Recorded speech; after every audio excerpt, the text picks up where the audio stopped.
All right, what's going on, everybody? Welcome back to the channel. I appreciate you coming back. In today's video, I'm going to be talking about 7 behaviors that, if you do them over a long period of time, will either make you poor or keep you financially poor. Please subscribe, hit the thumbs up button. Let's get into it.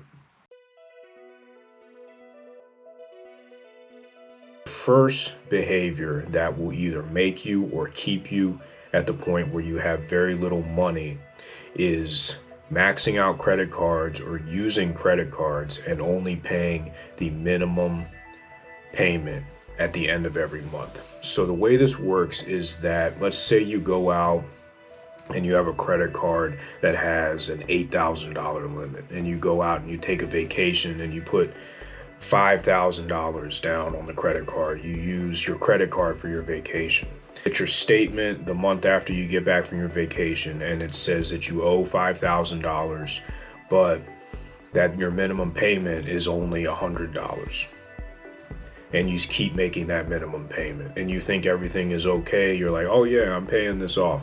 One thing you're forgetting to think about that's going to cost you a ton of money and that's going to eat into your net worth is the fact that whatever you're not paying on the credit card is being charged at an interest rate of anywhere between 15 to 30%, sometimes even higher, every single year. And that 30% is being divided into 12, and it's being applied across the months. So people who make minimum payments on their credit card, the higher their balance, the worse off they're going to be. Even if you only have $1,000 on your credit card and you're making minimum payments on it, that is a really quick way to lose money that you could be investing and saving in your future or doing something fun with your family. I can't stress this enough. If you're making minimum payments on your credit card, stop immediately. If you're using a credit card, the one thing you want to do is you want to pay that entire balance off at the end of every single month so that you're not paying any interest. This is what I do with my credit cards. I think I have like 5 or 6 credit cards, but I have no credit card debt, because at the end of every month, or whenever that statement comes out, I see that on my American Express, say my balance is $500 and they want me to make a minimum payment of $28. I definitely don't make the minimum payment. I pay the $500 at the end of every month. I don't want to do the minimum payment because I don't want to pay American Express any more interest, anything other than the $500 that I took out and that I actually borrowed from them for free. And that's one thing that you can do with credit cards is you can use them. Credit cards aren't evil. You can use them, but you gotta pay your credit cards off in full at the end of every month to avoid accruing interest, because once you get behind on credit cards and you only pay that minimum payment, it is going to take a long, painful time to dig yourself out of that hole. So the first thing that will keep you poor or make you poor is taking out a lot of credit card debt and making only the minimum payments. The second thing that will keep you poor or make you poor is spending as much as you earn. This might seem like a very elementary, rudimentary concept, and it is, but a lot of people struggle with this, and this is one of the main reasons that you see a doctor that makes $300,000 or $400,000 a year that only has a net worth of like $25,000, or they have a negative net worth because they might be making $20,000 a month, but they're spending $20,000 a month. So if you have, say, a doctor who's making $20,000 a month and spending $20,000 a month, you compare that doctor to a construction worker making $5,000 a month, but he's saving $3,000 a month out of that, then that over time, that construction worker, if they keep doing the same things, that construction worker is going to be better off. So the way to avoid spending everything you earn is by looking at what you spend every month and looking at what you bring in every month. If you're married, you and your spouse can do this together, understanding how much money you're spending versus how much money you're bringing in. If you are spending more money than you're bringing in, or you're spending as much money as you're bringing in, you're never going to be able to save and you're never going to be able to live a better quality of life. So you want to break everything down and understand where your money is going. And then if you find out that you're spending as much as you earn, or you're spending more than you earn, then you need to go through the budget and go through everything you're spending money on and start cutting some things out. You might have to cut out eating and going out to dinner 3 or 4 times a week. You might have to cut that down to 1 or 2 times a week, or choose a cheaper restaurant. You might have to cancel the Netflix and the Adobe subscriptions. Subscriptions are a big way that companies sneak in and take money from you. They're providing a service, but those recurring payments will end up piling up in the end, and you get unaware of them because they happen automatically every month. So those are some things to keep in mind. The second behavior that will keep you poor or make you poor is spending as much or more than you earn. Another habit or behavior that will keep you poor or make you poor is blaming other people for your problems. I talked about this in another video where I talked about what wealthy people do, and wealthy people take control of their own problems. They take responsibility of their own problems.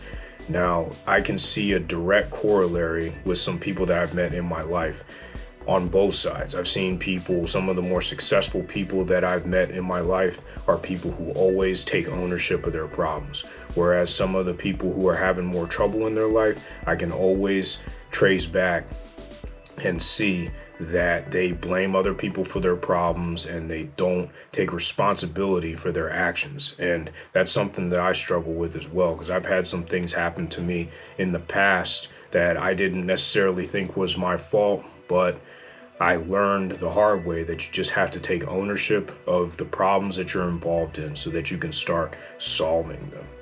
And this might not seem like a financial concept, but if you start applying this principle of taking ownership for all your problems and not blaming other people, it's going to transfer into other parts of your life, and it'll inevitably affect your financial life as well.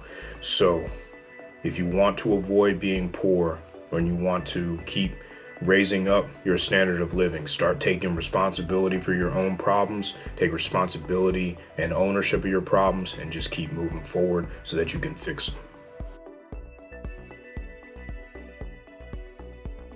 Fourth behavior I'm going to cover today is solely relying on a savings account.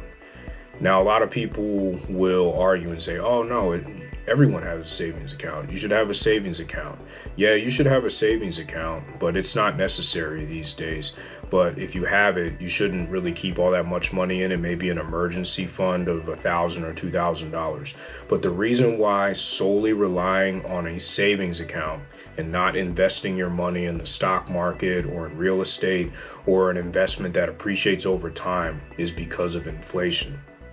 If you don't know what inflation is basically the fact that prices incrementally rise over time. And so what that means is that your purchasing power, the purchasing power of the dollar, declines just a little bit every year, but over time it declines dramatically. So an example of this is back, let's say in the 1920s or the 30s, you probably have read about a burger or a piece of candy that costing 5 cents.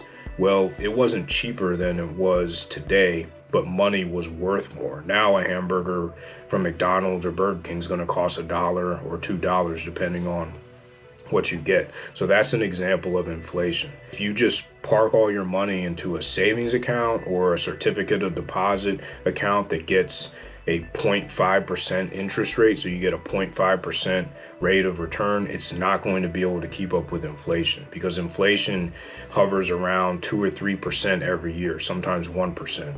So you'll still have the same amount of money in your bank account, in your savings account, but it's going to be able to purchase less. So if you put $100,000 in the bank or you put $100,000 in the bank and then you don't touch it, and then 10 years later, you'll still have $100,000. You might have a little bit more because of the interest, but your purchasing power is going to go down. So that house that you wanted 10 years ago is going to cost a lot more because of inflation, and your purchasing power will decrease.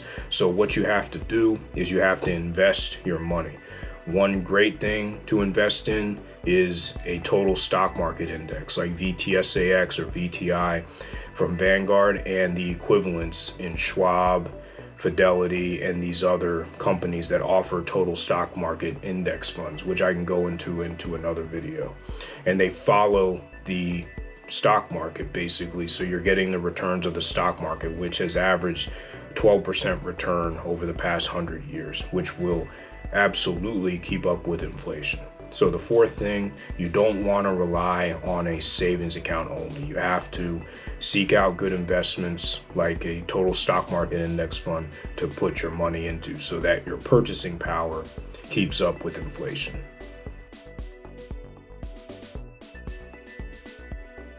The fifth behavior that will keep you poor or make you poor is trying to keep up with the Joneses. Everybody knows that saying. It basically means that your neighbors or the people that you associate with on a regular basis, you see one of them has a new Mercedes Benz or a new pair of $700 shoes, and then you feel the pressure to go out and keep up with them and go out and buy the same thing that they bought, because there's this pressure, because you think that they might look at you differently or look at you like you're a scrub because you don't have the latest pair of Jordans or the latest Escalade. So I can tell you that that's just a bunch of nonsense. And the reason why it's a bunch of nonsense, well, there's a lot of reasons. The first thing is that you have no idea what kind of financial state that person is in. They could be a multi-millionaire where going out and buying an $80,000 Escalade is not a problem for them. Or they could be just fronting like they have a lot of money and trying to impress other people because they're trying to keep up with the Joneses as well. And really they're struggling and mired down in debt. So you have no idea what that person is going through in their financial life. They might tell you that they're financially sound, but you have no way of really knowing unless you opened up their bank account and saw how much money they have. So that's the first thing, is you have really no idea what that person's means is. And the second thing is, it just doesn't make any sense.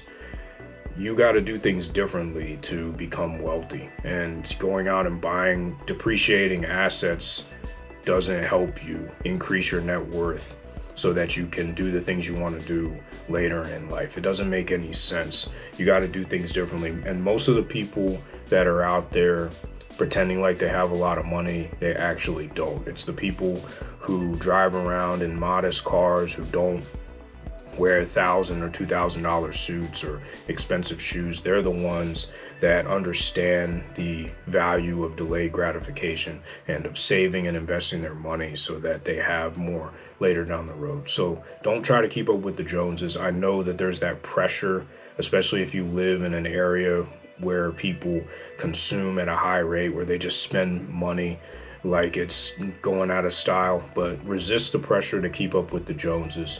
Don't do it. It's not going to turn out well for you in the end. And if you have, or you're surrounded by people who put a lot of value in material possessions and making sure they keep up some kind of appearance that nobody really cares about anyway, then I would caution you and encourage you. I would encourage you to find some other kind of people to hang out with who actually will value you for the person that you are and not the person that they think they want you to be. Number 6, the sixth habit or behavior that will keep you poor or make you poor is avoiding financial problems instead of facing them head on. So let's say that you have a lot of credit card debt and you've been putting it off for a while. Well, I can tell you that the credit card company is not going to just write the debt off. They are going to call you, they're going to put you into collections, they're going to do all sorts of things like that. Running from problems, especially financial problems, is just going to make them worse. It's just going to compound and multiply them rather than going away. I would encourage you to do if you're in a situation like this, is call the credit card company, negotiate a deal with them. I had to do this because I stupidly took out unsecured loans to start a business that ended up failing. And so that resulted in me having to take responsibility for a lot of credit card debt. It was not a very fun time, but I knew that if I just ran from it, then they would continue to charge me interest and they would try to ruin my credit, as they should, because it was my decision to do all that stuff. Instead, I faced the music. I called each credit card company and I negotiated a payment plan that didn't include any interest, and now I'm all free of all those credit card debts because I negotiated, I called them, I was upfront with them in my financial situation. I told them that I have multiple credit cards that I started a business with and that it was a bad decision, but that I did it and I wanted to do whatever I could to fix the problem. The one thing to remember here is that people will appreciate if you take responsibility and you call them and you say, hey, look, this is my situation and I want to do whatever I can to make things right. Normally people will respond very well to that and they'll have a lot of respect for you, because with credit card companies, most of the time those people who are calling are chasing people down, and the people that they're chasing down that haven't paid, that are defaulting on their credit card payments or their loan payments, are really nasty to them and they have a really tough job. So when they deal with someone who's nice, who is forthcoming about their financial situation, it makes them more likely to help you. Last behavior or habit that will make you poor is not understanding how much things truly cost. Now, this mainly goes with bigger purchases like houses and cars. So let's use a car, for example. So let's say you go out and you decide to buy a Range Rover, a new Range Rover, and I'm not really even sure how much they cost these days. I think they cost nearly $100,000 a piece. So you go out and you decide to buy a new Range Rover, and you're like, oh yeah, $100,000, I got it, I can do it. But you fail to realize, and this happens all the time, how much the maintenance costs. And you're in the shop it seems like every month, and each repair is like $500. And you had no idea that it was gonna happen because you thought, oh, I paid $100,000 for the car, it must be really well made. It's not gonna incur any maintenance, or I'm not gonna have to worry about maintenance very often. But yet, you're in the shop every month and it's breaking down on you all the time. And I know that's what warranties are for, but that's just an example. A house is another, probably better example. So people will go out and they might buy too much house, or they might take a lot of their savings and buy a house, but then they don't understand that a bigger house takes a lot more electricity to heat it. A bigger house, it takes a lot more time to clean it, and a bigger house also comes with a bigger property tax if you paid more for it. And so the property taxes end up really killing these people, because they go out and they buy too much house and then they fail to realize how much it really costs. You have your one-time non-recurring fee, so you have your mortgage, or if you buy a house in cash, you have your cash that you put up, but the payments don't stop there. You have your recurring fees every month, you have your recurring payments, you have your electricity, you have your property tax that comes through, you have all these different things that come with a high price ticket item like that. So that's the seventh thing that will make you poor, is not doing the research to understand how much things truly cost, especially big ticket items like expensive cars and expensive houses, boats, things like that. So I hope you enjoyed the video today and that you have a better understanding of behaviors to avoid and to do the opposite of. If you like this video, please subscribe, hit the like button, and share the channel with your friends. If you have any ideas or any questions about other videos that you'd like me to do on personal finance, leadership, business, anything along those lines, just leave them in the comments section below. I hope you have a great day. Thank you very much.